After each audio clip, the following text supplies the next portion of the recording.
On the one hand, Allah complains human beings didn't appreciate Allah, not like He deserved to be appreciated.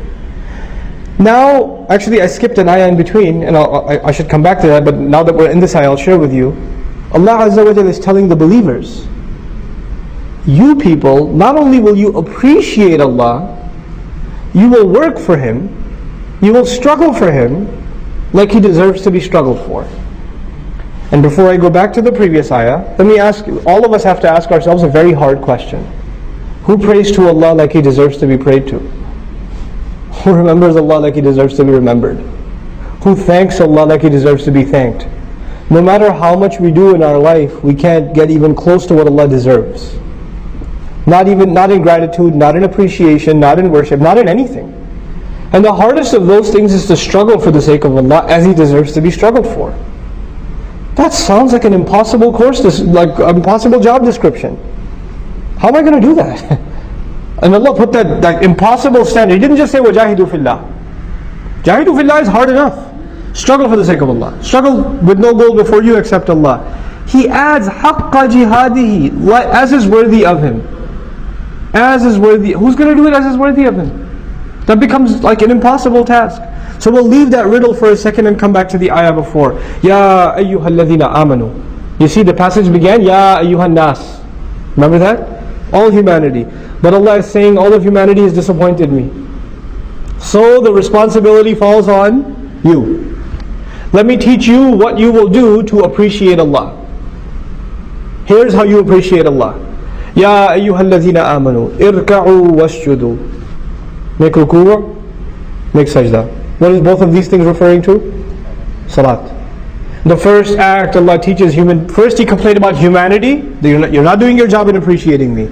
You believers, it's your turn. You need to appreciate me. The first step in appreciating me will be salat. Where is your salat? How much we appreciate our salat is a good indication of how much we appreciate Allah. How active, how vigilant we are in getting up out of bed. How lazy we feel in making it to the masjid. How lazy we feel. How bored we are when the recitation is not entertaining enough. All of those are good indicators of where we stand before Allah Azza wa Jalla. Irka'u wasjudu. Make ruku' and make sajda. And irka'u wasjudu are parts of salat, but they're also attitudes.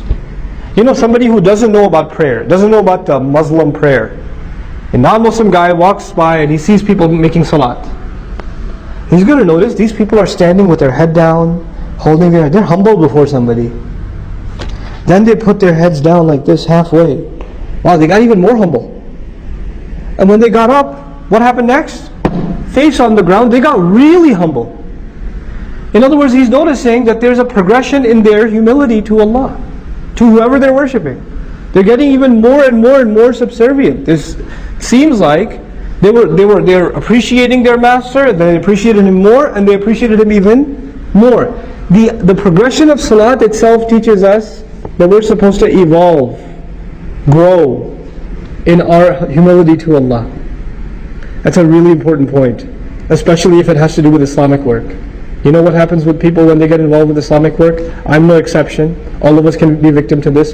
The more tenured, the more experienced you get in Islamic work, the more full of yourself you get. I know what this stuff is. You're a rookie. You're a newbie. I've been a board member at the masjid for 20 years. What do these guys know? You know? I ran the MSA 2 semesters in a row. When you get experience, and you don't get more humble, you get more arrogant. Because you know, in any other job, when you have more experience, you have more credentials, you have more respect, you have more appreciation, you're worth more. Right? Allah is teaching us the exact opposite attitude. The more you grow in deen, the more humble you should get. The more humble you should get. Subhanallah. And you'll notice, it's a good check. It's a good gauge. What was Iblis's problem? Adam alayhi salam, what's on his resume? How long he's been doing so? What kind of experience he has? He gets a promotion over me. Now imagine you're a volunteer, you're helping out at the MSA at the college or at the Sunday school, you've been volunteering for 2-3 years, and they pick a new principal for the Sunday school. You even had your inauguration speech ready, and they pick this 18-year-old kid to be the principal of the Sunday school. The story of Iblis is going to repeat itself. Ana khayrun minhu. What do you mean him? I got the experience, man. I should have been the principal. That should have come to me. The story repeats itself. It's not just a story that happened a long time ago. You know? So this idea, as the more we serve, the more we're going to become humble. The extreme of humility was shudu. Then from there, because these two things still in the end, in essence, refer to salat. They refer to salat. What about in between the salawat? وَاعْبُدُوا رَبَّكُمْ, and enslave yourselves and worship your master. In other words, now that ruku' and sajda is done, that's not the only ibadah. You understand ibadah is more than that. Ibadah is an attitude. I'm a slave. I'm here to serve. Ibadah is how I walk, how I talk, how I think about myself, how I think about others. Your entire attitude gets transformed because of prayer. Prayer is actually a very big part of the Muslim's personality, not just our behavior. Now, prayer, we think of it as a behavior. But prayer, actually, the daily salawat, they're supposed to have a really direct effect on how we think, our attitudes, our thought process, our mentality. Between Dhuhr and Asr, my thoughts are going to be impacted by the Dhuhr prayer. Between Asr and Maghrib, my thoughts, my priorities are going to be impacted by the Asr prayer. It's the way a Muslim carries himself as a abd. That's shaped. That's what the salawat do. You know how pillars hold a building together? The salawat hold our day together. They hold our day together. And between hours are dictated by what quality of salat we have. Now if the salat itself becomes empty, if the salat becomes just cardiovascular exercise, it just becomes a review session for Surah Al-Ikhlas and Surah Al-Kawthar, because you don't have time for anything more. You know? If it just becomes that, you're not going to see a change in your personality.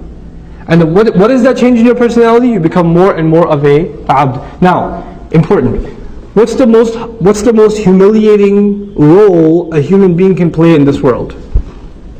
You know, there's the role of father, son, employer, employee, government, people, husband, wife. What's the most humiliating role in this world? Slave. There's no more humiliating role. The role that has no pride in it whatsoever. Even the janitor can have pride because he has a new broom. He's the head janitor of the building. He can have pride. He can be proud of his job. Who has no pride whatsoever, no right to have any pride whatsoever? Slave. Allah Azza wa Jal brought us after ruku' and sujood. Now you are ready for real humility. وَاعْبُدُوا رَبَّكُمْ.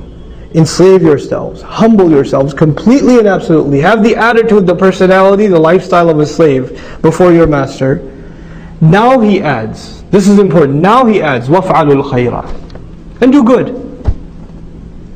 Al-khayru li akhirik. The khayr is good is for someone other than you. Okay? People are good to their family, they're good to their neighbor, they're good to their brother, their sister, their community, etc., etc. The idea of khayr is not for yourself, the idea of khayr is for others. So far, all of the things Allah talked about in this ayah were for who? Yourself. Ruku' is for yourself, sujood is for yourself, ibadah is for yourself, ubudiyya also for yourself. But now Allah is transitioning to af'alul khayr, now do good. Do good. If'alul khayr. And it's interesting, Allah didn't even say i'malul khayr. He says if'alul khayr. Fi'l is a'am. Any kind of good. Amal is bigger, and amal also requires more thought. Take any opportunity. It becomes subconscious for you to do good deeds to others.